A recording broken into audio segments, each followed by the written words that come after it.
What's good, YouTube? Welcome back to another video. In this video, I'm basically sharing with y'all some things you gotta consider before getting a Siberian Husky. A lot of people see these dogs and they think like, oh, they look like a wolf. They look hella cool. But you gotta consider these things before you get one. They can be very difficult to own. They can be very expensive, time consuming, all that shit. So I'm gonna get into it in the video. But before it starts, I just want to let y'all know that everything I'm sharing with y'all is public information. It's just my experience owning a Siberian Husky. I'm not an expert or anything like that. I'm not a dog trainer. This is just my experience and public information. So without further ado, let's get to the video. So if you think about getting a Siberian Husky, you're just not too sure yet. You really just thinking like, damn, should I get it or not? This video is definitely gonna be for you because I'm letting you know what you need to consider before you get one. These are one of the more challenging dogs to own, like very challenging and very time consuming. So if you're not up for the challenge and you a person that's just very busy, you shouldn't get this dog, especially while they're young. You're gonna be having to spend like almost a whole day with this dog, especially when they puppy. So just keep that in mind. Let's go ahead and start with the first thing I got on the list for y'all. Alright, so the first thing on the list I got for y'all that you need to consider is the shedding, man. The shedding. So if you're thinking about getting a Siberian Husky, then you've probably been doing a lot of asking around, a lot of research on the breed. One of the main things they're gonna tell you all the time is that they shed. Huskies shed a lot. Nowadays, like I can't even wear like black outfits because like my Husky, he got white fur, so like if I wear black, his white fur gonna show up on my black clothes and shit. So I can't wear black clothes because his fur gonna be showing. Like, yeah. So these are big dogs. They have a double coat, and what I mean by double coat is like they have 2 layers of fur. So the first layer, they'll let that whole layer of fur grow. After it grows, they shed it off. Hella hair be coming off of them. Like if you pet your dog, his hair gonna be flying off once they in that shedding mode. So that's when you want to take them to a groomer and let them go ahead and wash all that old hair off of him, and that's gonna display his new coat. And then you just wait for his new coat to grow. Then that's gonna grow completely. Then he gonna shed that, and then the process just gonna keep redoing itself. Yeah, so before you get a Siberian Husky, that's just really one of the things you want to consider is the shedding. Because even after that whole shedding process, when they shed their coat completely, they still gonna shed, like they still got hair flying off of them like all the time. So it's just always gonna be hair everywhere. Every day you're gonna have to be cleaning up after some hair. So one thing you want to consider, another thing you want to consider before getting a Siberian Husky is money. Cannot afford the Siberian Husky, right? So they cost a lot of money, bro. I spend probably $100 to $400 a month, $100 to $400. So that's just the range. Like I can end up spending $400 on them a month if something happened. Like it's just getting them food, replacing toys, taking them to the groomer, or if I take them to the park, they use my gas money.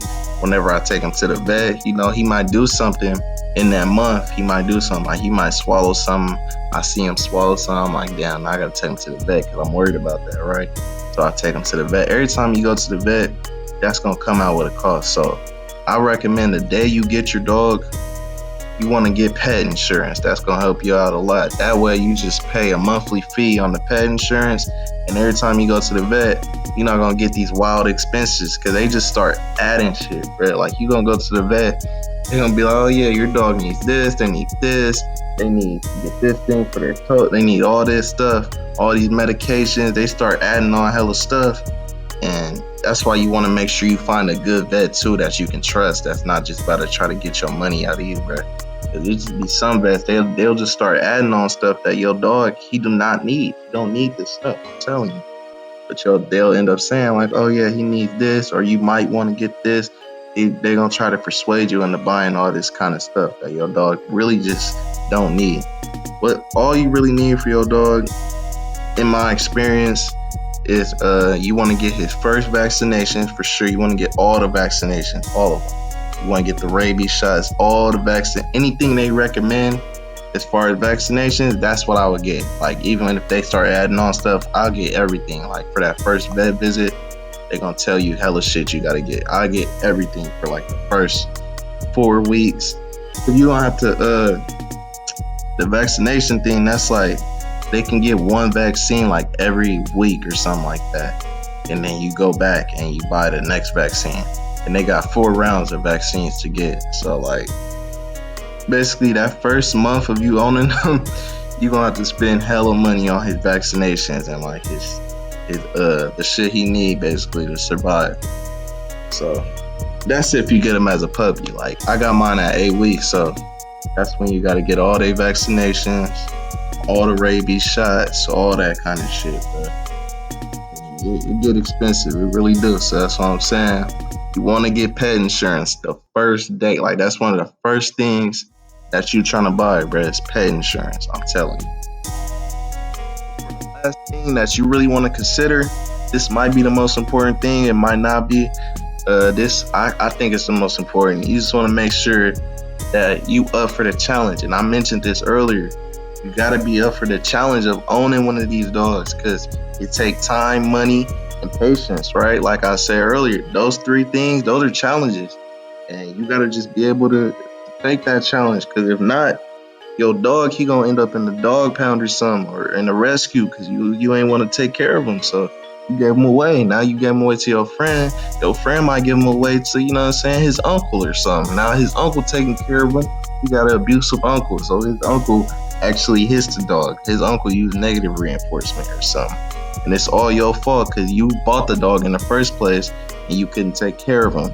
So, you know what I'm saying? Before you buy your dog, really consider that. Like, am I ready for this responsibility as if it's your own child? You got to keep it until it dies, bro. For real. Like, you don't want to give him away or nothing. You want to keep the dog until he dies. Like, it's your own child. Because they get attached to you, too. Like, imagine you keeping this dog. You got him for like 2 months. You like, damn, you know what? I'm tired of this dog. I'm going to give him away. He's going to give him. It's like, you know what I'm saying? Like, he got attached to you. If the dog got attached to you, now you just giving them away and then to a new owner. And they'll adjust to their new owner and shit. But like, it's like, bro, you can't do that, bro. Man, that's basically it, man. That's 3 things you need to consider before you get a husky. If you like the video, make sure you like, comment, and subscribe. I'm out, bro.